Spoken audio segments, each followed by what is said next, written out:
네, 안녕하세요, 구독자 여러분. 말씀드린 대로 백화점 폐업에 대한 얘기 좀 드리겠습니다. 이게 우리가 미리 앞에 경제 상황을 좀 예측할 수 있고, 물론 뭐 이제 경제의 어떤 구조도 뭐 우리 저 이커머스 시장 온라인 상거래가 발전하다 보니까 물론 오프라인이 좀 약해지는 부분도 있습니다. 근데 이제 그것과 별도로 그 속도가 좀 문제죠. 이 보면서 좀 우리가 좀 생각해 볼 수 있고 예측할 수 있는 부분들이 좀 있습니다. 그래서 그 부분을 여러분들한테 좀 말씀드리도록 할게요. 미국도 이제 백화점 폐업한다는 얘기 많았었잖아요. 그런 것들도 곁들여서 하겠습니다. 보시는 바와 같이 백화점 줄줄이 폐업, 지방 유통 소멸 이런 보도들이 나오고 롯데백화점 마산점 이달 말 폐업 예정. 이게 이제 작년 얘기입니다. 작년에 폐업했습니다. 자, 2025년 2월 28일 일산의 그랜드백화점 폐업 예정입니다. 얼마 안 남았죠. 명절 지나고 한 달도 안 돼서 폐업인데 이게 KB 자산운용인가가 이제 운용사인데 뭐 리스 형식으로 있었는데 영업이 안 되니까 폐업을 하겠죠. 적자가 나오고 그러니까. 그리고 롯데백화점 마산도 작년 7월에 폐업을 했습니다. 폐업을 했고 대구백화점도 폐업을 했고 또 현대백화점 그 구로 디지털 단지에 다큐브 시티라고 좀 신생이죠 거의. 이것도 이제 폐점을 하기로 좀 결정했습니다. 이거는 이지스 자산운용인데 이게 이제 백화점들이 매출이 떨어지다 보니까 이익이 나면 그래도 유지를 하겠죠. 이익이 안 난다는 얘기입니다. 그러면 상권이 일반 뭐 우리 신도시 상가도 지금 문제가 많지만 이렇게 대형 쇼핑몰인 백화점이 폐업을 한다? 이건 분명히 우리가 저성장 국면에 고령화 이런 현상들과 겹치면서 분명히 이 소비가 감소한다는 거를 직격으로 느끼는 게 이제 백화점 물론 이 온라인 전자상거래 때문에 벌어지는 것도 있지만요. 그래도 자체적으로 버틸 수 있는데 잘 버티거든요. 네, 그런 차이점에서 어떤 흐름을 우리가 좀 예측할 수 있을 것 같아요. 그죠? 이게 그랜드 백화점인데 이게 원래 대치동 그 음반사거리에서 쭉 오다가 양재 가는 길에 있던 백화점인데 그러면서 이제 여기저기 좀 늘렸어요. 늘렸는데 두세 개 정도. 그런데 그 대치동에 있는 강남에 있던 거는 그 95년에 오픈해가지고 IMF 터지고 나서 좀 약간의 재정이 있어가지고 이제 롯데가 어디다 팔았죠. 팔았는데 그리고 이제 일산의 주협 그쪽에다가 일산에다가 차렸는데 이게 이제 폐업입니다. 2월 28일 날. 그러면 뭔가 좀 이상하죠. 장사가 안 되니까 폐업하는 거겠죠, 여러분? 그리고 현대백화점 구로 이건 뭐 건물도 좋아요. 좋은데도 그래도 이게 어떤 이유인지 모르지만 물론 일설에는 이게 이제 이지스 자산 운용이 이제 세일 앤 리스펙 비슷하게 해가지고 하려다가 그런 건지 한 임차로 있었는데요. 이지스 자산 운용이 만약에 이게 임대 수익률이 좋다라면 그대로 뒀겠죠.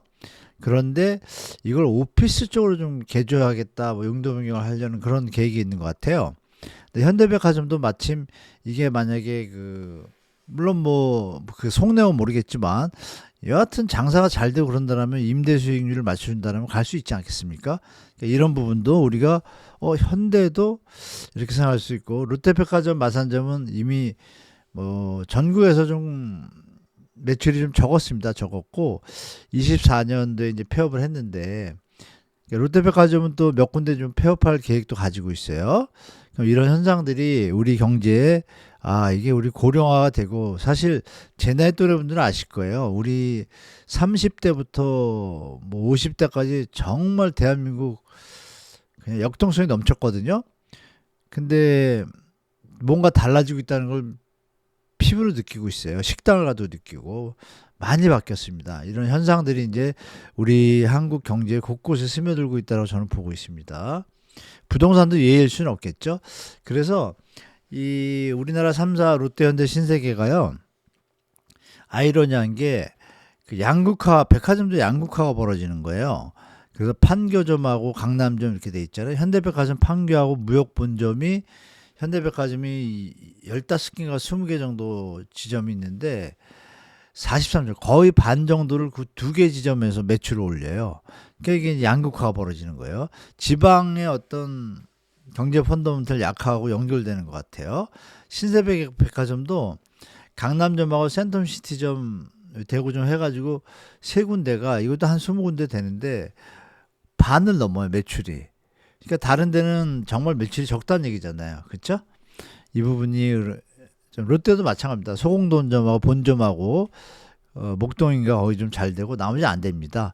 그리고 이거에 이어가지고 이 대형마트 아시잖아요. 홈플러스 이런 것들 벌써 뭐 예전부터 조금씩 폐업을 했지만 2019년 그전에도 폐업을 했어요. 이전에도 했는데 지금 2019년에서 24년 5년 사이에 35곳, 거의 10%가 폐점이 됐어요.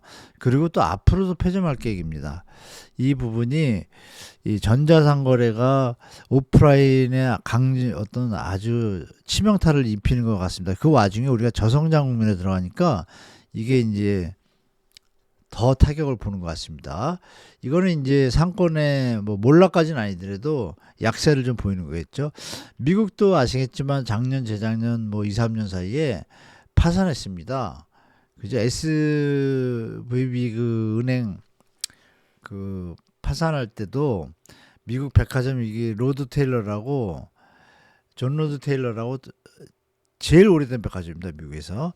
이것도 이제 300년이 되는 백화점인데 이게 이제 파산했습니다. 그리고 아시는 그 메이시스라는 그것도 유명한 데가 있어요.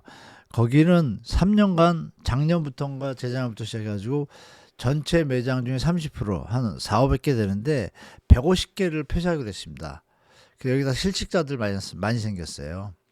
그래서 이런 부분이 전 세계적인 현상인 것 같습니다. 그리고 이거 일본 백화점인데요. 일본 백화점의 이 도쿄 백화점이 이것도 폐점했습니다. 그리고 여기 쓰는 것처럼 외상 스카우트 전쟁이라고 써놨잖아요. 이게 외상이 뭐냐면 방판 아시죠, 여러분? 그 화장품 회사에서 방판하는 게 우리나라에 있었잖아요. 방문 판매. 그런 것처럼 일본은 지금 매장을 사람들이 안 오니까 그 부유층을 대상으로 해가지고 바쁘고 못 온 사람들을 통해 가지고 사원이 직접 갑니다. 가가지고 바깥에 나가서 어떤 물건이 왔어요. 뭐 이렇게 다 설명하고 어떤 상품 보여주고, 그리고 어느 날에 와가지고 상품을 다 갖다 달라는 그냥 갖다 주고, 그 외상 판매 대상 그 VIP 코너가 따로 만들었대요. 그래서 거기서 그 고객이 찾으러 오면 바로 주고, 이렇게 특별하게 또 관리하면서 좀 유지하는 백화점도 있을 정도로 백화점들이 이제 발벗고 나서야지만 유지가 되는 그런 상황. 그래서 일본이 백화점 상태가 안 좋다는 걸 우리가 경제 지표로 비교해서 견줄 수가 있는데요. 이 보시면 일본의 백화점 매출 추이입니다. 추이가 계속 하락하죠. 계속 하락합니다. 2010년도부터. 중요한 거 옛날보다 더 하락합니다. 여기에는 이제 6조에도 나오지만 실제로는 1990년도에 비하면 그 9조에 내서 지금 뭐 반토막 나 있습니다. 이게 백화점 수 수입니다. 백화점 수는 어떻냐면 이게 261개잖아요. 1999년에 311개였어요. 지금 181. 요새 또 2개 없어져 가지고 179개가 됐습니다. 그러면 거의 반토막 반토 40% 없어졌잖아요. 백화점이 40%가 없어졌다는 얘기는 각 도시의 주요 지역에 있던 백화점들이 사라졌다는 얘기예요. 그럼 경제 활력이 그만큼 다운된 거잖아요. 그렇죠? 물론 뭐 온라인으로 산다고 하지만 백화점은 약간의 고가 상품들이 많지 않습니까? 물론 요새 중저가도 많이 하지만, 그리고 패션몰이 뭐 많이 생겼잖아요. 그러니까 백화점이 좀 경쟁력을 많이 잃습니다. 근데 이 중요한 부분이, 그래도 요새 뭐 최근에 생긴 백화점들이 있잖아요. 뭐 여의도에 있는 그 백화점 현대거도 성공을 거둔 것처럼 새로운 트렌드에 맞추지 않는 한은 기존에 갖고는 힘들다. 경쟁력이 없다. 거기다가 소비도 증가 추세가 없기 때문에 지금 이거 좀 나중에 부동산의 가치는 있지만 어떤 영업수익의 가치가 좀 약해지고 있다, 이렇게 보시면 되겠습니다. 일본 백화점 매출 추이가요, 생각해 보십시오. 이게 중요한 부분이 뭐냐면 여러분, 자산이 늘었잖아요. 자산이 늘었는데 총액 대비 이거 겉으로는 반토막 같지만 실제로는 물가나 이런 거 상승을 감안하면 거의 30%된 거예요. 힘든 거죠. 우리나라도 이 길을 따라갈 수밖에 없다라는 게 저는 보입니다. 그래서 우리 뭐 그런 얘기 하잖아요. 자산의 배신의 시대가 온다. 뭐 이런 얘기도 합니다. 실제.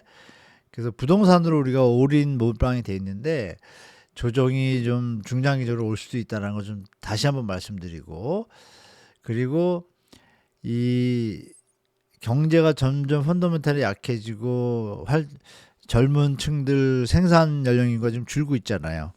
이런 부분이 서서히 나타나서 제가 볼 땐 분명히 5년 안에 이런 거에 대한 이슈와 뉴스들이 많이 나올 겁니다, 여러분. 이 부분에 대해서 그러니까 너무 부동산을 지금 쫓아가면 안 됩니다. 차라리 저평가된 해외 부동산이 저는 더 낫다고 생각을 해요. 그래서 백화점뿐이 아니라 여러분 골프장 내장객 수도 제가 다음에 또 올려드릴 텐데 골프장 내장객 수가 많이 감소했습니다.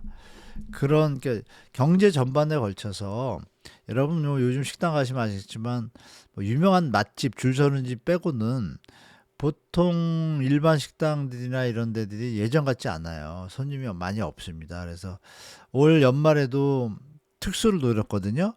연말에 특수가 없을 때입니다. 그 계엄 사태 때문에 심리적으로, 그러니까 경제는 심리라고요. 정치적 불확실성하고 경제적인 어떤 불안정성이 이어지면 사람들이 쓰는 걸 안 쓰게 됩니다.